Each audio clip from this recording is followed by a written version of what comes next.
Banyak orang mengatakan, ngapain sih belajar komunikasi? Orang kita udah komunikasi tiap hari. Itu barangkali yang sering Anda dengar. Namun coba kita renungkan, apakah selama kita berkomunikasi puluhan tahun atau belasan tahun, pernahkah kita merasa terintimidasi? Pernahkah kita merasa bahwa ternyata saya salah paham? Maka kalau itu masih terjadi, berarti kita sebenarnya masih perlu belajar berkomunikasi secara lebih baik. Persepsi adalah inti dari komunikasi. Bila kita memiliki persepsi yang sama, maka dapat dipastikan komunikasi akan berjalan dengan lebih efektif.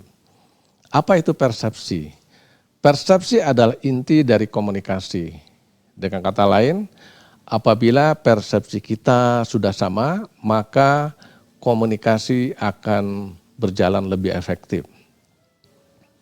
Mengapa bisa terjadi perbedaan persepsi antara satu orang dengan orang yang lainnya, padahal yang dilihat adalah objek yang sama atau benda yang sama.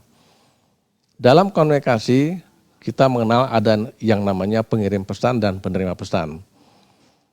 Baik penerima pesan maupun pengirim pesan, tentu saja di dalam kepalanya, di dalam memorinya itu tidak selalu persis sama. Pengalamannya bisa beda, perasaannya bisa beda, sehingga bisa terjadi perbedaan persepsi tadi. Kita berprasangka buruk terhadap orang lain karena persepsi kita sendiri. Padahal persepsi kita keliru.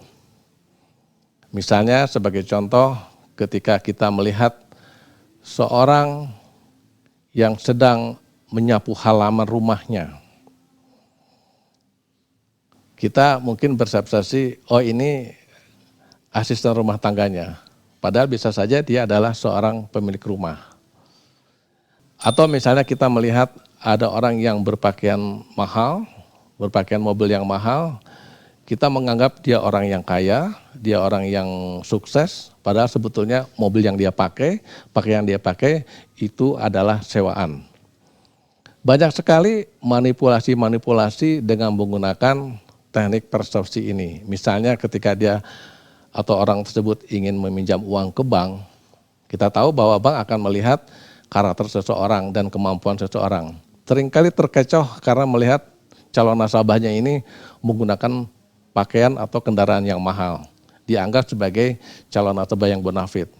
Sebaliknya bisa salah persepsi ketika orang bank ini berhadapan dengan orang yang cuma pakai celana pendek. Pakaiannya juga biasa saja, padahal justru orang inilah yang lebih bonafit, kekayaannya lebih banyak, sehingga orang bisa salah persepsi karena melihat hanya dari sisi atribut yang dia pakai. Oleh karena itu, kita sering mendengar istilah, janganlah hanya melihat buku dari bungkusnya saja atau covernya saja. Kita harus bisa melihat sisi lain sehingga kita bisa memahami apakah kita sudah benar dalam menilai seseorang. Untuk itulah kita salah satunya memerlukan pengetahuan tentang bahasa nonverbal. Persepsi ini juga sering kita lihat di dalam dunia politik, bagaimana kelompok A misalnya ya, membuat suatu persepsi agar jagoannya ini terlihat hebat. Kelompok B juga demikian, membuat persepsi bagaimana supaya jagoannya juga lebih hebat. Persepsi ini bisa dibicarakan dengan berbagai macam cara, antara dengan promosi, dengan istilah kerennya mungkin pencitraan ya. Jadi orang akhirnya percaya dengan melihat bagaimana berita-berita yang muncul bahwa si A ini adalah orang yang bisa diandalkan. Padahal semua ini, promosi ini maupun berita-berita yang dimunculkan sengaja untuk menciptakan agar masyarakat mempersepsikan jagoannya ini adalah yang terbaik. Oleh karena itu, hati-hatilah dengan persepsi Anda, karena apa yang Anda lihat, apa yang Anda dengar itu akan menjadi titik tolak bagaimana Anda mempersepsikan objek yang Anda lihat, termasuk calon-calon pilihan Anda. Terima kasih.